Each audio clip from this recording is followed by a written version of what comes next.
Kembali lagi di Laut Lepas. Nah, di kesempatan kali ini kita akan melihat atau membaca kisah seorang psikopat ya guys ya.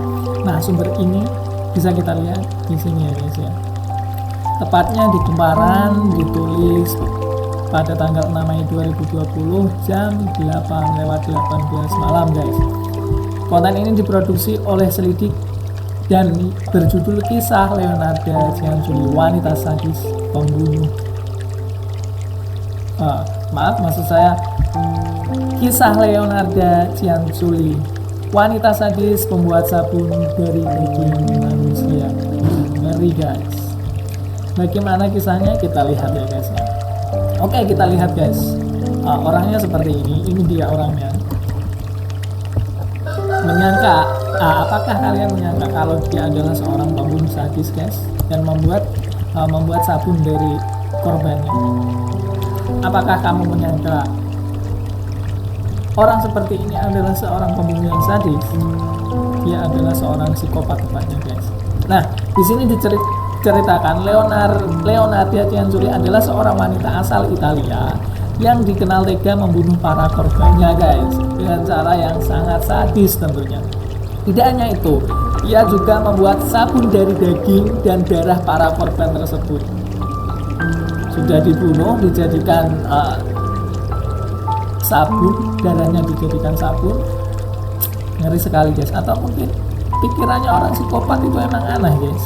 Kita tidak bisa menebaknya ya guys ya, karena dia punya pemikiran tersendiri yang menurut orang normal ya nggak normal guys, karena memang psikopat adalah sebuah kelainan guys. Oke, lanjut saja kita baca. Hal ini dilakukan demi melindungi sang anak yang akan pergi berperang. Wow, bagaimana bisa dia membunuh untuk melindungi anak yang sedang berperang? Oke, kita langsung saja guys. Penasaran bagaimana kisahnya? Nah, di sini ditanyakan juga, kalian juga bisa membacanya. Leonarda Cianjuli adalah seorang wanita yang lahir di daerah Montella, Italia, yang pernah melakukan percobaan bunuh diri sebanyak 2 kali saat muda. Jadi, dia sudah melakukan percobaan bunuh diri waktu mudanya ya guys ya. Mungkin karena depresi atau karena lain, mungkin kita lihat saja. Kita baca saja ya guys ya. Kemudian ia memutuskan menikah dengan seorang pria tanpa restu orang tuanya dan pindah ke kota Lauria. Jadi mulai dari dia waktu masih muda dia sudah seperti itulah, sudah mau bunuh diri, sudah menikah dengan orang yang tidak direstui oleh orang tuanya. Menurut saya itu adalah hal yang kurang wajar bagi orang-orang yang bukan psikopat guys. Oke, lanjut saja. Leonarda menganggap bahwa sang ibu telah mengutuk pernikahannya. Wow, dia menganggap ibunya mengutuk pernikahannya guys. Setelah beberapa kali tersandung kasus pencurian di Lauria, mereka kemudian memutuskan untuk pindah ke Careggio dan membuka sebuah toko sabun di sana. Nah, dia dan suaminya beberapa kali tersandung kasus pencurian ya guys. Jadi memang hidupnya sudah kriminal dari awal ya guys ya. Mulai dari bunuh diri, terus menikah dengan orang yang tidak direstui dengan orang tuanya, kemudian melakukan pencurian. Dan karena mereka mencuri dan mungkin karena mereka sudah banyak diketahui oleh orang-orang lain dan merasa malu mungkin, jadi dia pindah guys. Di sini disebutkan mereka kemudian memutuskan untuk pindah ke Careggio dan membuka sebuah toko sabun di sana. Nah, ini adalah awal guys, toko sabun guys. Mungkin para colikiawan tertarik dengan sabun ini. Selama pernikahannya, wanita ini sempat 17 kali hamil. Wow, selama pernikahan 17 kali hamil. 17 kali itu tidak sedikit guys. Mungkin jika selisih kehamilan 9 bulan, jadi 9 kali 17, sudahlah, nggak usah dipikir guys, nggak usah dipikirin. Namun 3 kali mengalami keguguran, 3 kalinya mengalami keguguran. 10 anaknya yang berhasil dilahirkan juga meninggal guys. Wow, berarti 13-nya gagal guys di usia muda. Hal tersebut membuat Leonarda menjadi sangat protektif pada 4 anaknya yang masih bertahan hidup. Ia diketahui sangat percaya dengan ramalan, bahkan ia pernah beberapa kali mendatangi seorang peramal untuk minta dibacakan garis nasibnya.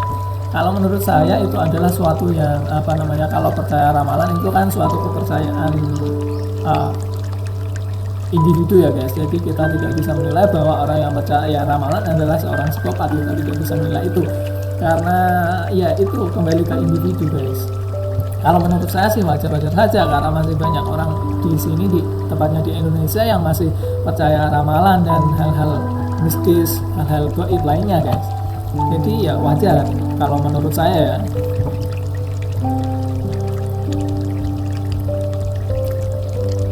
Nah ini dia, membunuh untuk menyelamatkan anaknya. Tahun 1939, anak kesayangan Leonarda memutuskan untuk bergabung dalam pasukan Italia untuk mempersiapkan Perang Dunia II. Nah, anaknya mau perang. Untuk menyelamatkan anaknya tersebut, ia percaya bahwa satu-satunya cara adalah dengan mengorbankan nyawa manusia.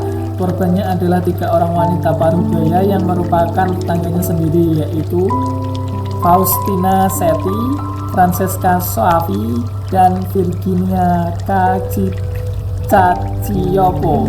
Maaf ya guys karena mungkin aksen saya, karena saya tidak bisa bahasa dan kurang tahu penyebutannya ya guys, jadi mohon dimaafkan ya. Nah ini dia orangnya dan ini dia korbannya guys. Ini dia pembunuhnya, korban 3 orang.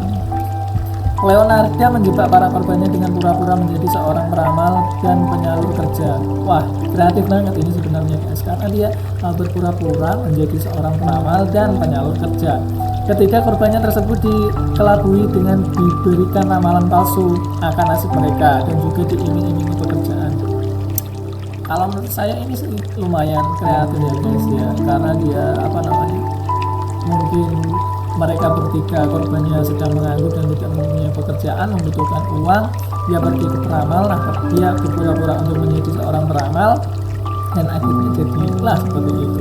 Oke, kita lanjut saja. Saat korbannya datang, ia akan menyuguhkan anggur merah dan membuat mereka mabuk hingga tidak sadarkan diri. Ketika korban kehilangan kesadaran, barulah aksi sadisnya itu dimulai. Jadi korbannya dicekoi minuman guys, terus dibantai. Sadis nih guys. Nah ini dia, dijadikan sabun kue. Setelah berhasil membuat para korbannya mabuk dan tidak sadarkan diri, Leonarda akan langsung mengeksekusinya dengan membunuh dan memotong-motong tubuh korban dengan menggunakan kapak dan pisau daging menjadi beberapa bagian. Wah, ini sih gimana ya guys, kayak nyembelih kerbau terus dipotong-potong, dikelompok-kelompokin, maksudnya 1 kilo 2 kilo. Bayangin kalau itu manusia guys, ngeri guys. Sementara darahnya akan ia kumpulkan ke dalam sebuah baskom. Nah ini sungguh sangat sudah direncanakan ya guys, darahnya saja dikumpulkan ke dalam baskom. Betapa sadisnya orang itu, nggak jijik apa gimana, darah orang dimasukkan, dia dibunuh mungkin disembelih atau gimana.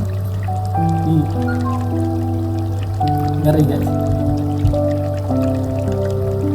Oke, dan itu terlihat baskomnya ya guys, itu kapaknya. Nah ini perwujudan dari baskom dan kapaknya guys. The kitchen implement that Leonarda gently used to cook the remains of the dead woman she murdered and made into soup and cakes.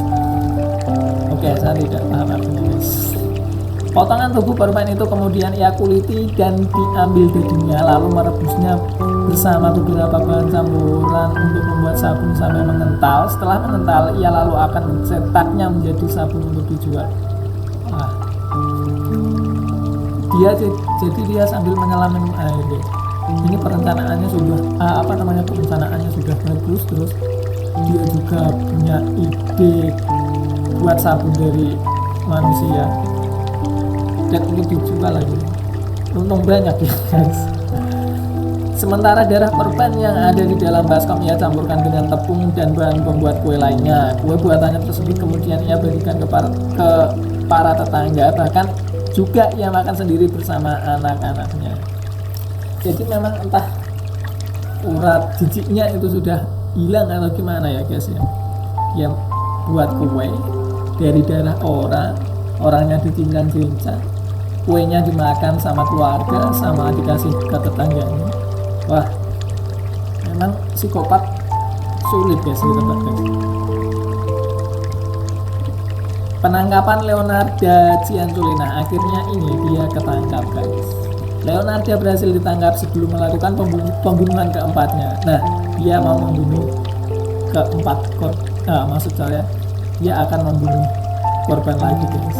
Saat ditangkap, wanita ini sempat menyangkal bahwa dirinya telah melakukan pembunuhan, tetapi ia tidak bisa mengelak lagi ketika polisi akhirnya berhasil menemukan beberapa barang bukti seperti ember dan baskom yang terdapat bekas darah dan bau busuk di dalamnya.